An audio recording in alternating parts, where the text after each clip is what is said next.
Donc, bonjour à tous. Alors aujourd'hui, on se retrouve donc pour le début des épreuves de la banque de Minpon. Alors aujourd'hui, on a eu l'épreuve de mathématiques 1 donc, qui dure 3 heures. Et l'après-midi, on a eu une épreuve de français. Alors globalement, aujourd'hui, c'est bien passé.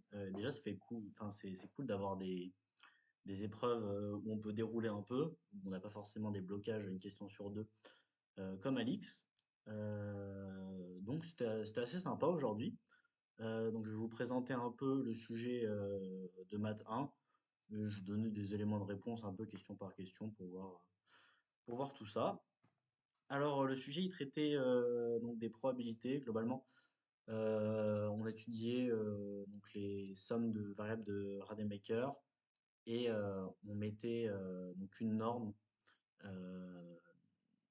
une norme sur ces probabilités, pardon.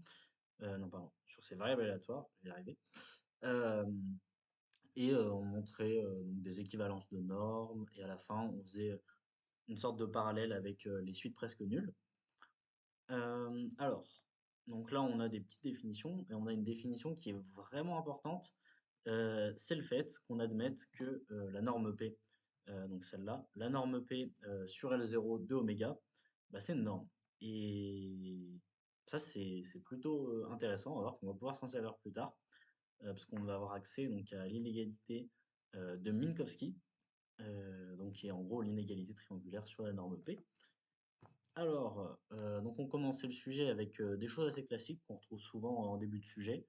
Donc là, on a une concavité du log.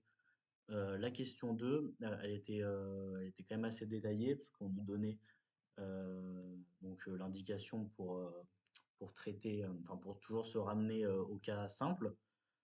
Donc ça allait. Et la question 3, donc on voit que pour P égale Q égale 2, on a Cauchy-Schwarz, et là on a deux choix. Ou bien donc on utilise directement le fait que l'espérance de xy c'est un produit scalaire, enfin on le démontre, et donc après on peut utiliser Cauchy-Schwarz, ou on démontre directement Cauchy-Schwarz, mais je sais pas si c'était très efficace, vu qu'après on nous le redemandait plus tard. Après, donc, on démontre une petite inégalité donc, de déviation. Donc, c'est quelque chose, c'est des exercices qu'on trouve quand même assez souvent dans des TD. Alors, donc au début, donc on a une, on a une inégalité. Donc, on peut montrer juste en développant en série entière le CH et l'exponentielle t carré sur 2. Et on voit en fait que tous les termes tous les coefficients du développement en série entière du CH vont être plus petits que ceux de l'exponentielle t carré sur 2. Donc ça se fait assez bien. Après, on avait la question 5. Alors, si je dis pas de bêtises, bon, de toute façon, on le voit bien par symétrie, on pouvait clairement appliquer le résultat donc pour tout est réel. On n'avait pas besoin de t supérieur ou égal à 0. Je comprends pas pourquoi on nous demande de le montrer que pour t positif. Et même, je trouve ça un peu étrange pour la suite. Donc, soit je me trompe, mais je trouve ça un peu louche. Donc bref, on avait une inégalité qu'on devait montrer, je crois, par indépendance. Et après, on faisait un autre truc, je me souviens plus trop. Mais ça se faisait assez bien. Je crois que c'est avec le lemme des coalitions. Je me souviens bien, ouais. Alors la question 6, on nous donnait l'indication donc d'utiliser Markov. Et le 2, donc qui sortait du fait, bah, c'est là où on a besoin du moins en fait. C'est pour le 2, donc pour séparer la valeur absolue, en des événements toujours négatifs ou toujours positifs. Euh, alors, la question 7, j'ai fait une bêtise, j'ai un peu la haine, parce que la probabilité, en gros, fallait utiliser un x particulier à la question 6 et ça faisait tomber la question 7. J'ai voulu bien faire les choses, donc genre j'ai mis l'exponentielle, je vais faire plutôt avec ma souris parce qu'avec ma main ça marche pas très bien. L'exponentielle TX, je l'ai refoutu à l'intérieur et je voulu que ça coïncide avec celui-là, ça faisait un polynôme de degré 2. Je me suis trompé sur les racines, vraiment c'est pas cool. Sur la question 7, j'espère que ça va pas trop me porter préjudice. En plus, ça dépendait même pas de la somme des CI carrés, mon truc, enfin, vraiment c'est n'importe quoi. Mais bon, c'est comme ça. En vrai, bon, j'avais les idées, juste j'ai fait une erreur de calcul un peu bête. J'espère le correcteur va pas trop m'enlever des points sur ça. Enfin, même si on en enlèvera, je pense, hein. Alors, la question 8, donc ça, on le retrouve souvent aussi dans des sujets de mettre les espérances sous forme intégrale. Donc là, comme c'était fini, donc déjà la fx, on pouvait remarquer que c'était une fonction en escalier. Donc déjà, elle va être continue par morceau, donc pour l'intégrabilité, ça va être bien. Et que l'intégrale qu'on met sur R+, finalement, c'est une intégrale finie. Euh, donc on va juste aller chercher la plus grosse valeur que va prendre la variable aléatoire x, enfin que va presque sûrement prendre la variable aléatoire x. Mais a priori, dans le sujet, presque sûrement et prendre, c'est la même chose pour simplifier un peu les choses et pour avoir des normes par-dessus, parce que sinon, on n'a pas la définition de la norme. On a des presque sûrement nuls et pas nuls. Donc ça, c'était dit dans l'introduction du sujet. Alors, donc ça se montrait donc la question 8 par des relations de Chasles où on séparait l'intégrale. On se ramenait à l'expression de l'espérance avec le théorème de transfert. Du moins, c'est une manière de faire. Alors pour la question 9, alors c'était une application, il me semble, donc de la question 8, donc déjà avec la puissance 4. Et après, on pouvait majorer fx de t donc avec la question 7 qu'on avait montré juste avant, et avec la somme des ci carrés égale 1. Et ça nous donnait le résultat. Euh, et donc après, qu'est-ce qu'on a? On a la question 10. Bon, ça c'était quelque chose d'assez immédiat, je pense que c'était une des questions les plus simples. C'était juste un théorème de transfert, il me semble. Oui, oui. Enfin, oui, juste où on développe le carré et après on fait par indépendance exponentielle de xi, xj où i est différent de j. La question 11, alors celle-là était un peu plus dure et du coup on avait deux manières de faire. Donc la première manière, donc c'est celle que j'ai faite, où en fait les bêta p vont pas dépendre de p. C'est assez bizarre dit comme ça, mais je suis quasiment sûr que ça marche. Et ça vient du fait, donc on a dit que la norme p sur L0 de oméga, bah, c'était une norme. Et donc on peut utiliser d'abord l'inégalité triangulaire, et après on fait Cauchy-Schwarz par-dessus. Et donc ça sort cette somme-là, avec la question 10, donc la racine aussi. Et ça sort en bêta p égale racine de n. Techniquement ça marche, ne me demandez pas que bêta p dépende de p. Au pire je mets un p puissance 0 et ça marche très bien.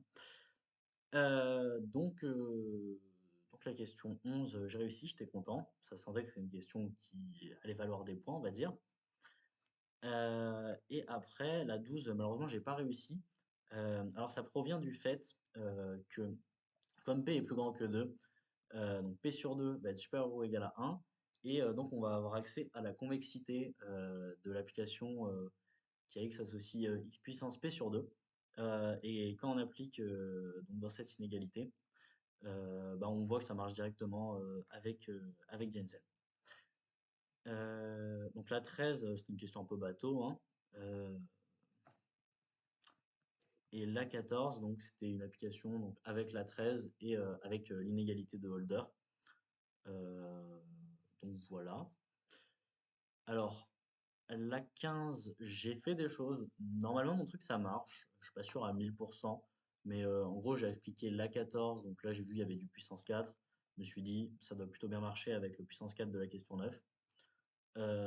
Donc normalement, j'arrive à conclure avec mon alpha p. Espérons que ça marche, on va dire. Mais je suis pas convaincu à 100%, on va dire. Et la 16, je suis débile.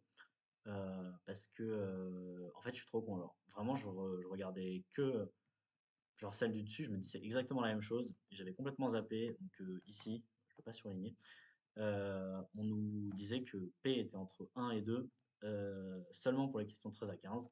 Donc là, en gros, fallait juste prendre la plus petite des deux bornes. Et donc ça donnait la question 16, donc la plus petite des deux bornes, donc le alpha p tilde et le 1 de la question 12. Le 1. Voilà, donc là on avait fini un peu sur la partie inégalité. Après on n'allait plus trop y retoucher. Ah si, un tout petit peu après je crois. Donc la question 17 elle tombait direct parce que je l'avais démontré question 3, donc ça c'était plutôt cool. Un petit gain de temps. La question 18, franchement, il fallait juste s'en rendre compte, on faisait des sommes finies, on les multipliait, ça marchait bien. Et la 19, alors la 19, j'ai dit des choses. En vrai, il me restait plus trop de temps, donc je justifiais avec trois quatre phrases. Mais j'étais pas là à faire des gros formalismes, parce que comme il me restait, je crois, 10 ou 15 minutes, je me dis autant apporter une réponse, un élément de réponse à toutes les questions, plutôt que d'aller formaliser la 19 pour gagner peut-être un quart de point en plus et pas traiter les autres. Donc j'ai apporté des éléments de réponse. Franchement, ça marche. Juste, faut un peu appliquer l'équivalence des normes qu'on a prouvé donc dans la partie d'avant. Donc voilà. Et donc la partie gauche de l'inégalité, elle se faisait plutôt bien. Et la partie droite, comme il y avait le alpha et que j'avais pas trop compris à la question 16, la différence entre alpha p tilde et alpha p, je me dis peut-être que c'est mal écrit. Je l'ai pas écrit sur mon sujet, mais je me suis dit peut-être que la question 16, c'est pas la bonne inégalité qui donne. Je me suis dit, je vais pas m'attarder dessus. J'ai donné un petit élément de réponse aussi pour la question 21. Euh, je crois que c'est bidon ce que j'ai dit, mais au moins il y a un élément de réponse. Plus c'est sur la fin. Sur la fin, quand tu dis des choses, franchement, on peut pas te donner des points en moins. Juste, on va dire que c'est du bonus, je pense. Donc voilà, c'est tout pour ce sujet. Donc assez content. J'ai su faire pas mal de choses. Il y avait des erreurs, on va dire, qui étaient évitables. Ça aurait pu me rapporter quelques points en plus, mais bon, ça va. On va dire, j'ai fait à peu près ce que je savais faire. Donc c'est cool. Alors on va passer au sujet de français. Le sujet de français que moi j'ai trouvé plutôt déjà bizarre. Alors bizarre pourquoi? Bizarre parce que on a l'impression que ça n'est pas le thème enfin non, pas que c'est pas le thème de l'année, mais que c'est pas la vision qu'on nous a donnée pendant les cours donc de la communauté. Parce qu'on nous dit que littéralement il n'y a aucune union dans une communauté. Donc déjà c'est assez étrange. Donc c'est loin, on va dire, de la vision traditionnelle qu'on a de la communauté. Donc il y avait beaucoup de nuances à apporter. C'était déjà ça. Euh, donc on va dire sur la première partie, donc j'ai mis du temps donc à trouver des exemples donc qui confirment la citation. Et je me suis replié pour la deuxième sous-partie sur le partage d'un lieu. Tout ça, c'est assez obvious quand même. Il y a des exemples franchement tout donné. Et comme c'était écrit entre guillemets dans la citation, je me dis je confirme ça. Techniquement, on peut pas me le reprocher non plus. Alors dans la partie 2, alors j'ai choisi de nuancer en disant que les individus dans une communauté peuvent s'allier pour combattre une cause commune. Euh, donc j'ai parlé des, euh, de la protection de la cité. Donc, par exemple, dans les 7 contre Thèbes, donc à part donc les femmes qui sont mises à part, la communauté des combattants, donc les messagers, les 6 gardiens aux portes et donc et Théocle à la septième, vont s'allier et vont former une forme de symbiose pour combattre et défendre la cité. En gros, je parlais de ça, et j'ai fait un peu la même chose sur les deux autres œuvres. J'ai fait une seconde sous-partie un peu plus bidon, histoire de dire des choses. Je suis pas convaincu de ce que j'ai dit, mais enfin, je me souviens même plus ce que j'ai dit, mais je crois que ça allait plutôt pas mal avec le sujet.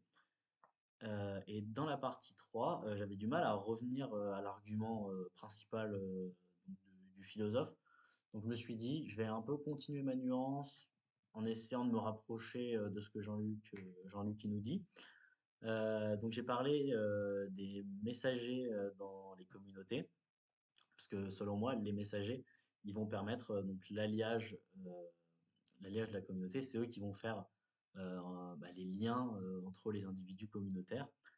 Et ça va apporter donc un être ensemble avec un assemblage. Donc je contredis littéralement Jean-Luc, mais je ne voyais pas trop d'autres issues pour ma troisième partie. Donc ça va, je suis assez satisfait. Peut-être que j'aurais pu faire trois parties, trois sous-parties, même si je pense que j'avais pas du tout assez d'exemples. Mais parce que j'avais fini aux alentours des 2h30, parce que je me suis vite mis à rédiger, parce que j'avais vachement peur. Je me dis, faut absolument que je finisse ma dissertation. Et le plan, il est tombé assez vite. Je crois en 5 minutes, j'avais mon plan. Euh, donc, j'étais vraiment dans une optique de je trace, et s'il me reste du temps, je vois. Donc au bout d'une heure et demie, je me posais la question de est-ce que je fais trois sous-parties sur les 2 dernières parties? Mais finalement, je pense que j'avais pas d'autre chose à dire et je pense qu'il vaut mieux rester safe, on va dire, à parler de choses qu'on maîtrise plutôt que d'aller s'embourber à faire une troisième partie juste pour faire beau et finalement de partir vraiment dans leur sujet et là on va être pénalisé. En plus, il me semble que dans les rapports des mines, ils disent que la concision, c'est franchement apprécié. Déjà parce que le correcteur, il a plus de lisibilité sur la copie, donc il va pas, comment dire, bah, on va dire plus on est court dans tous les cas, plus on a de chances d'être compris. Et si on est compris, c'est très bon signe pour avoir une bonne note sur une dissertation. Donc je pars du principe que le blabla, faut éviter à fond. À part à XENS, on a 4 heures, donc il faut broder, il faut bien amener ses arguments. Bien amener ses arguments, certes, il faut le faire aux mines et à Centrale et à CCP, mais il n'y a pas besoin d'être aussi fin à toujours aller chercher, je pense, les mots justes et tout ça. Tant qu'on a la méthode, ça devrait aller. Donc voilà, je suis satisfait donc de cette première journée d'épreuve. Donc demain, on passe donc la physique et l'option, donc informatique ou SI. Bon, j'espère que ça va bien se passer demain. J'ai bien révisé la physique, donc j'ai essayé de ne pas me faire surprendre comme à XENS où je m'étais vraiment fait défoncer en physique. Et bah, après, un peu comme tout le monde, de ce que je comprends, donc ça va. Mais j'espère demain revenir avec le sourire en parlant du sujet de physique. Et donc voilà, je vous souhaite bonne chance, reposez-vous bien, et donc à demain.